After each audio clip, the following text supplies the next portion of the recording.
दोस्तों, भारतीय जीवन बीमा निगम यानी एलआईसी ने हाल ही में एलआईसी एएओ भर्ती 2023 का नोटिफिकेशन जारी किया है।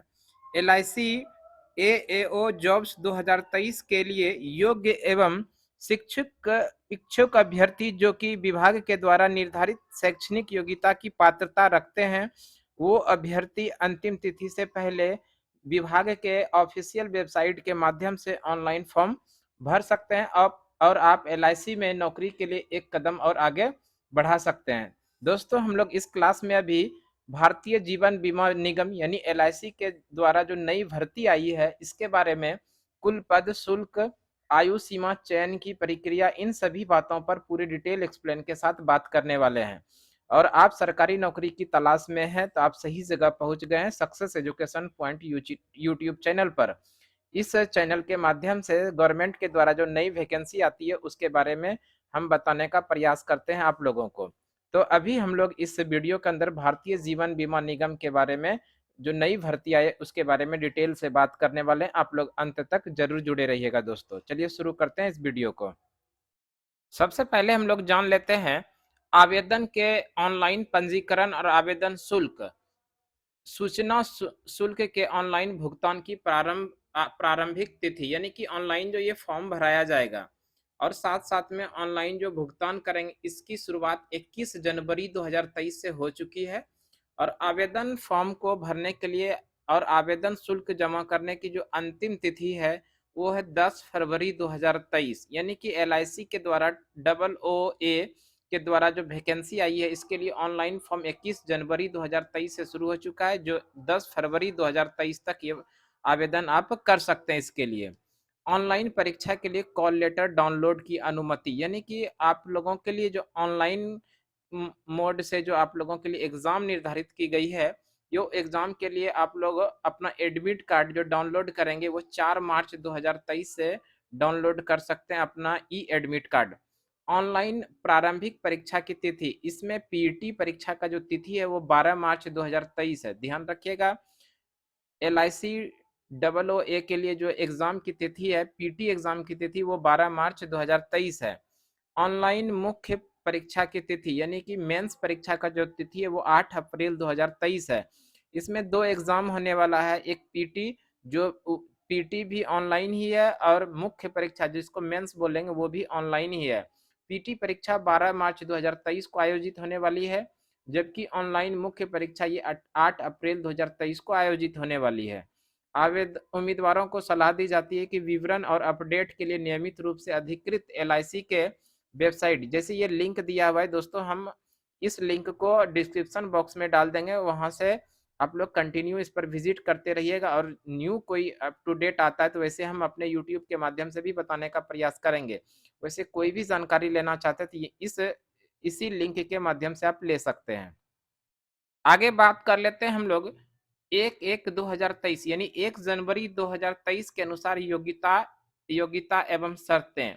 तो सबसे पहले ये जानते हैं कि भर्ती के लिए पात्र उम्मीदवारों को 3 प्रवर्गों में वर्गीकृत किया गया, यानी जो भर्ती किया जाना है उसको 3 पार्ट में डिवाइड किया गया। पहला पार्ट है जिसको हम लोग अर्थात जिसको कहेंगे एलआईसी अभिकर्ता प्रवर्ग, दूसरा है एलआईसी कर्मचारी प्रवर्ग और तीसरा है ओपन मार्केट प्रवर्ग।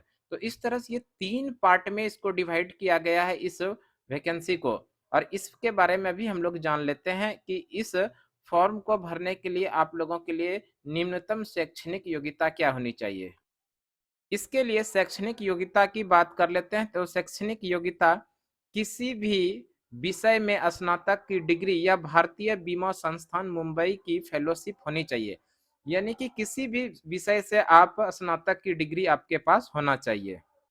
इस फॉर्म को भरने के लिए आयु सीमा के बारे में जान लेते हैं। तो आयु जो है, आवेदक की न्यूनतम आयु 1/1/2023 यानी 1 जनवरी 2023 को 21 वर्ष पूर्ण वर्ष में और अधिकतम 30 वर्ष पूर्ण वर्ष में अधिक नहीं होना चाहिए। अर्थात 1 जनवरी 2023 को उम्मीदवार का जन्म 2 जनवरी 2093 से पहले न हुआ हो और 1 जनवरी 2022 के बाद न हुआ, दोनों दिन सम्मिलित किया जाएगा, ध्यान रखिएगा।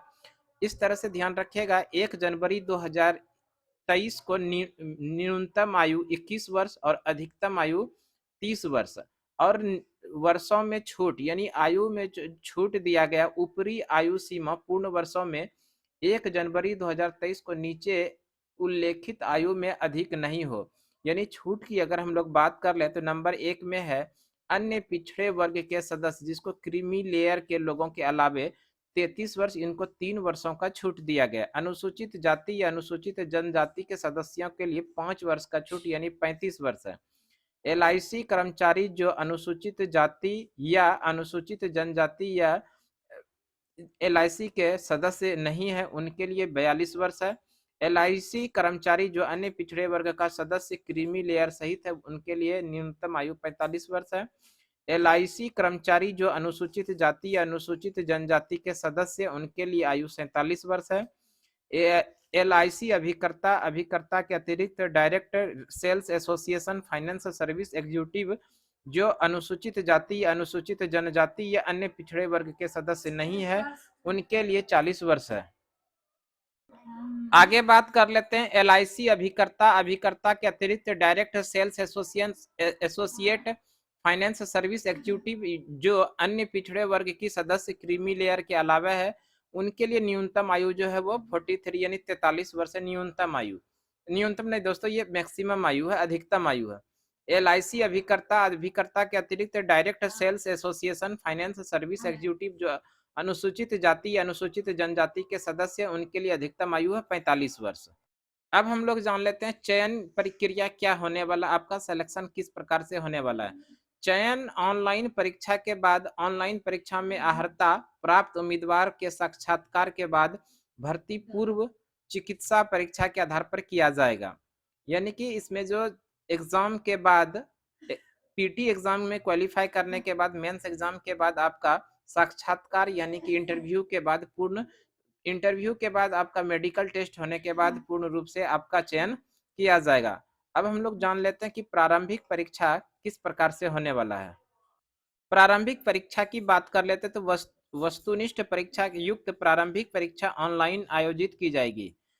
परीक्षा के निम्न अनुसार 3 भाग, प्रत्येक अनुभाग के लिए अलग अलग समय होंगे। यानी कि प्रारंभिक परीक्षा जो होगा वो ऑब्जेक्टिव टाइप प्रश्न आप लोगों से पूछा जाएगा और उस परीक्षा के अंदर 3 पार्ट में डिवाइड किया गया है।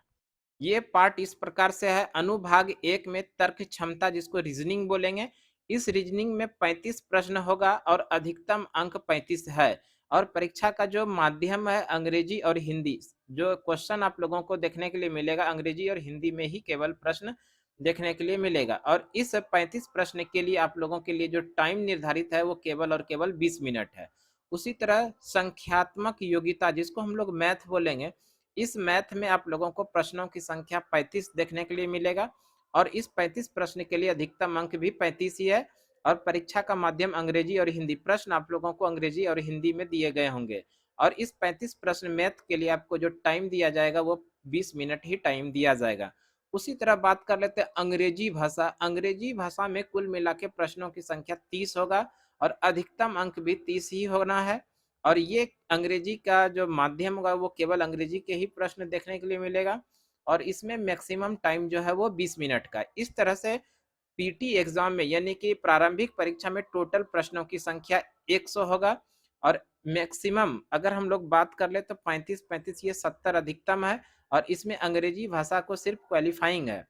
और इस तरह से इसको जो टाइम दिया गया है 90 मिनट, जिसको 1 घंटा हम लोग बोल सकते हैं। अब हम लोग बात कर लेते हैं अंग्रेजी भाषा की परीक्षा अर्हता प्रकृति की होगी। अंग्रेजी भाषा के अंकों की रैंकिंग के लिए गिना नहीं जाएगा, यानी कि अंग्रेजी केवल क्वालिफाइंग है और गिना किसको जाएगा, मैथ और रीजनिंग को। आगे बात करते हैं रिक्तियों की संख्या के 20 गुना के बराबर उम्मीदवारों को उपलब्धता आधार मुख्य परीक्षा के लिए चयनित किया जाएगा। यानी कि सीट के अकॉर्डिंग जितना की रिक्त सीट है उस सीट के अकॉर्डिंग 20 गुना उम्मीदवार को मुख्य परीक्षा के लिए चयन किया जाएगा। दोस्तों अब हम लोग जान लेते हैं कि मुख्य परीक्षा का सिलेबस क्या होने वाला है। वस्तुनिष्ठ प्रश्नों की मुख्य परीक्षा ऑनलाइन आयोजित की जाएगी। मुख्य परीक्षा 160 अंकों की होगी। 160 वस्तुनिष्ठ प्रश्न शामिल होंगे। वस्तुनिष्ठ परीक्षा के समग्र 120 मिनट रहेगी।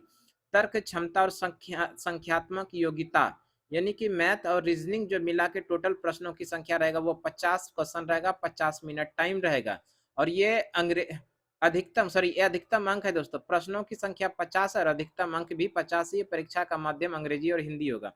उसी तरह बात कर ले सामान्य ज्ञान, करंट अफेयर्स और व्याकरण और शब्दावली पर विशेष महत्व के साथ अंग्रेजी भाषा में 50 प्रश्न होंगे और इसके लिए अधिकतम 50 मार्क्स दिया जाएगा और अंग्रेजी और हिंदी भाषा में ये प्रश्न पूछे जाएंगे। उसी तरह बीमा और वित्तीय विपणन जागरूकता, जीवन बीमा और वित्तीय क्षेत्र ज्ञान का विशेष महत्व के साथ 60 प्रश्न आप लोगों को दिया जाएगा और इसके लिए अधिकतम मार्क्स भी 60 ही है। और ये भी प्रश्न आप लोगों को अंग्रेजी और हिंदी में देखने के लिए मिलेगा। और इन सभी प्रश्नों को यानी टोटल प्रश्नों की संख्या हो गया 160 और 160 प्रश्न के लिए अधिकतम मार्क्स जो है वो 160 ही। और इस 160 को बनाने के लिए आपको जो टाइम दिया जाएगा 1 घंटा 20 मिनट यानी 120 मिनट का टाइम आप लोगों को दिया जाएगा। आगे हम लोग बात कर लेते हैं निम्नलिखित प्रक्रिया के उपयोग द्वारा परीक्षा के अंक निर्धारित किए जाएंगे। प्रत्येक वस्तुनिष्ठ परीक्षा के लिए दिए गए प्रश्नों में सही उत्तर की संख्या के आधार पर अंकों की गणना की जाएगी। यानी आप जितने प्रश्न को सही करेंगे उसी के आधार पर अंक की गणना की जाएगी। गलत उत्तर के लिए कोई नकारात्मक अंक नहीं है। हालांकि उम्मीदवार को सलाह दी जाती है कि वे यादृच्छिक अनुमान के माध्यम से उत्तरों का चिन्हित न करें, यानी कि किसी भी प्रकार की नेगेटिव मार्किंग का प्रावधान नहीं है। समान अंक निर्धारित करने के लिए विभिन्न सत्रों में आयोजित प्रत्येक वस्तुनिष्ठ परीक्षा में कठिनाई स्तर यदि कोई हो, छोटे अंतर को ध्यान में रखते हुए उम्मीदवार द्वारा प्राप्त किए गए अंकों को समकक्ष बनाया जाएगा। सभी प्रारूप के अंक के विवरण का विचार करते हुए किसी भी परीक्षा में उम्मीदवार द्वारा प्राप्त किए गए अंकों को समकक्ष बनाया जाएगा। परीक्षा वार स्कोर और कुल स्कोर को 2 दशमलव बिंदु तक दर्ज किया जाएगा। अब आगे बात कर लेते हैं आपका किस प्रकार से साक्षात्कार यानी इंटरव्यू होने वाला है। केवल मुख्य परीक्षा में प्राप्त अंकों को ही साक्षात्कार के लिए चयनित कर विचार किया जाएगा। मुख्य परीक्षा में प्राप्त अंकों और साक्षात्कार में प्राप्त अंकों पर उम्मीदवार की अंतिम योग्यता सूची निर्भर होगी। यानी कि मुख्य परीक्षा में जो अभ्यर्थी सफल होंगे उन्हीं को साक्षात्कार के लिए बुलाया जाएगा। उसके बाद साक्षात्कार यानी इंटरव्यू पास करने के बाद मुख्य परीक्षा और साक्षात्कार में जो पास किए हैं उन अभ्यर्थियों का मुख्य रूप से उन्हीं का ये मेरिट बनाया जाएगा, ध्यान रखना है। अब हम लोग जान लेते हैं किस क्षेत्र में कितने पोस्ट रिक्तियां हैं।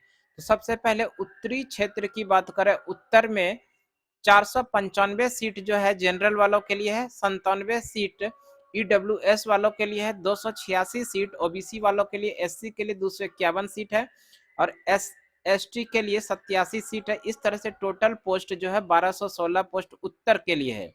उसी तरह उत्तर मध्य क्षेत्र की बात करें तो जनरल के लिए 407 सीट है, ईडब्ल्यूएस के लिए 94 सीट है, ओबीसी के लिए 250 सीट है, एससी के लिए 268 सीट है, एसटी के लिए 14 सीट है। इस तरह से टोटल पोस्ट की बात करें तो 1033 पोस्ट है उत्तर मध्य क्षेत्र।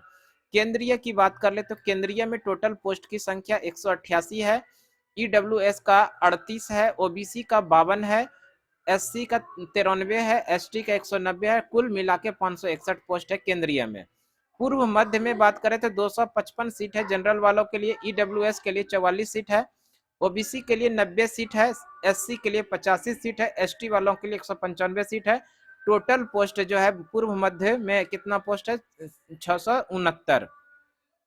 पूर्वी क्षेत्र में जनरल वालों के लिए 440 पोस्ट है, ईडब्ल्यूएस के लिए 70 है, ओबीसी वालों के लिए 193 है, एससी के लिए 225 है, एसटी के लिए 121 है। इस तरह से पूर्वी क्षेत्रों में कुल मिला के पोस्ट की संख्या है 1049 यानी 1049। उसी तरह दक्षिण मध्य की बात करें तो जनरल वालों के लिए 527 है, ईडब्ल्यूएस के लिए 134 है, ओबीसी के लिए 357 है, एससी के लिए 274 है, एसटी के लिए 116 है। टोटल पोस्ट की संख्या है 1408। उसी तरह दक्षिण की बात कर ले तो दक्षिण में जनरल वालों के लिए 751 सीट है, ईडब्ल्यूएस के लिए 146 सीट है, ओबीसी के लिए 331 सीट है, एससी के लिए 273 सीट है और एसटी के लिए 15 सीट है। तो टोटल पोस्ट की संख्या है 1516। उसी तरह पश्चिमी की बात करें तो पश्चिमी में जनरल वालों के लिए 931 सीट है, ईडब्ल्यूएस के लिए 207 सीट है, ओबीसी वाले के लिए 338 सीट है, एससी के लिए 179 सीट है, एसटी के लिए 287 सीट है, टोटल सीटों की संख्या 1942 है।